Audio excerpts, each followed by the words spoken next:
छत्रपती शिवाजी महाराजांना हिंदवी स्वराज्याची प्रेरणा देणाऱ्या मा जिजाऊ माता, स्वातंत्र्यासाठी लढणाऱ्या राणी लक्ष्मीबाई, स्त्री शिक्षणासाठी झटणाऱ्या क्रांतिज्योती सावित्रीबाई फुले आणि भारताचे घटनाकार, घटनेचे शिल्पकार डॉक्टर बाबासाहेब आंबेडकर यांच्या प्रत्येक कार्यामध्ये खंबीरपणे पाठी उभे राहणाऱ्या माता रमाई यांना माझा कोटी कोटी प्रणाम।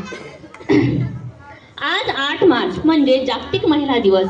त्यानिमित्ताने आज आपण सर्वजण या ठिकाणी नवनीत प्राथमिक विद्यालय उदयनगर जालना या ठिकाणी आपण येथे सर्वजण जमलेलो आहोत। तसेच आजच्या कार्यक्रमाचे सर्व ज्या माता पालक आहेत त्यांना सुद्धा आज महिला दिवसाच्या खूप खूप शुभेच्छा। क्षणकाळाची पत्नी अनंत काळाची माता, क्षणकाळाची पत्नी अनंत काळाची माता म्हणजे स्त्री। आई, बहीण, मुलगी, पत्नी अशी अनेक नाते हळूवारपणे जोपासणारी व्यक्ती म्हणजेच स्त्री।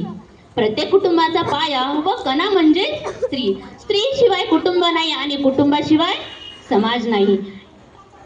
या सर्व जबाबदाऱ्या पार पाडणाऱ्या प्रत्येक स्त्रीचा, तिच्या उत्कृष्ट कामगिरीचा सन्मान आदर करण्यासाठी आज आपण हा महिला दिवस साजरा करत असतो।